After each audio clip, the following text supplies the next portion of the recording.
নমস্কার বন্ধুরা, আমি সায়ন। তো আজকে আমি একটি সুপারহিট মুভি রিভিউ করতে চলেছি, সেটি হচ্ছে ধুরন্ধর।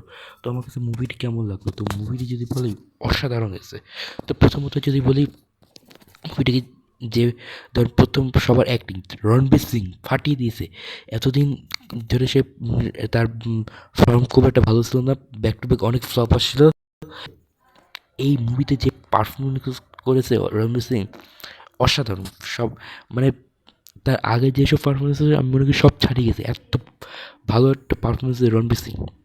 তো এরপরে যদি বলি যার কথা মানে জানেন তোকে, অক্ষয় খান্না কি পারফরমেন্সের ভাই, ফাটিয়ে দিয়েছে পুরো পুরো সিনেমাটাকে যেভাবে নিজের দিকে কেড়ে নিয়েছে।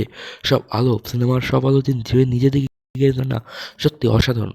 এই অক্ষয় খান্নার জন্য এই সিনেমাটা অবশ্যই সারা জীবন মানুষ মানুষের মনে গেঁথে থাকবে। তো অক্ষয় খান্না অভিনয় নিয়ে কোনো কথা হবে না। তার উপরে যদি তা এরপর যদি বলি সারা অর্জুন অবশ্যই অসাধারণ অভিনয় করেছে। তো রণবীর সিংয়ের সাথে অবশ্যই তার কেমিস্ট্রিটা খুবই ভালো মানিয়েছে। সারা অর্জুন মানে এটা তার প্রথম কাজ, তো প্রথম কাজে খুবই ভালো করেছে সারা অর্জুন।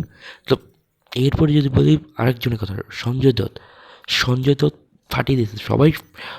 রণবীর সিং, অক্ষয় খান্নার কথা বললো, আমি বলি যে সঞ্জয় দত্ত সত্যি এখানে আন্ডার রেট, কিন্তু সে যে অভিনয়টা করেছে এই সিনেমাতে কোনো কথা হবে না, মানে অসাধারণ। তো যতটুকু স্ক্রিন পেয়েছে ফাটিয়ে দিয়েছে।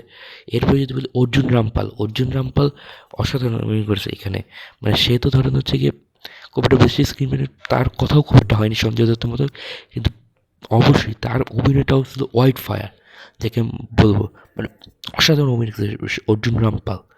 তো প্রত্যেকের অভিনয়ের দিক থেকে সিনেমাটি অবশ্যই একটি ওয়েল মেড মুভি হয়েছে।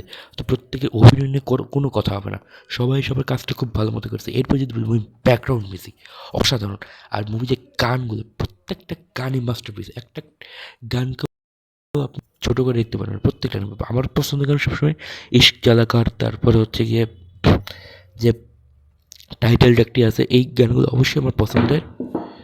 তার উপরে যদি বলি সিনেমার যে মেকিংটা অবশ্যই অসাধারণ হয়েছে। তো সব কিছু মিলিয়ে সিনেমাটা সত্যিই খুব ভালো হয়েছে। অ্যাকশন খুব বেশি এখানে ছিল না, খুবই কম অ্যাকশন ছিল। বেশিরভাগ অ্যাকশনটা থাকবে হচ্ছে কি পার্ট টুতে। তো পার্ট টুর জন্য অবশ্যই অধীর হয়ে আছি। তো সিনেমাটা এই সবগুলো হচ্ছে পজিটিভ দিক। তো নেগেটিভ দিক খুবই কম, সিনেমাটা যেভাবে তৈরি করেছে নেগেটিভিটি বের করে করে। তো আমার কাছে মনে হয়েছে ফার্স্ট হাফটা যদি আরেকটু বেটার করতো তাহলে খুব ভালো হতো। ফার্স্ট হাফটা আমার কাছে খুব একটা মানে প্রমিসিং লাগেনি। তো ফার্স্ট হাফটা যদি আরেকটু বেটার হতো মুভিটি খুবই আরও ভালো লাগতো।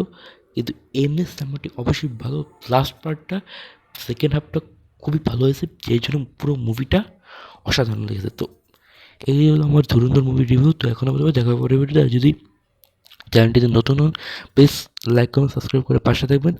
তো এখন মতো বাই।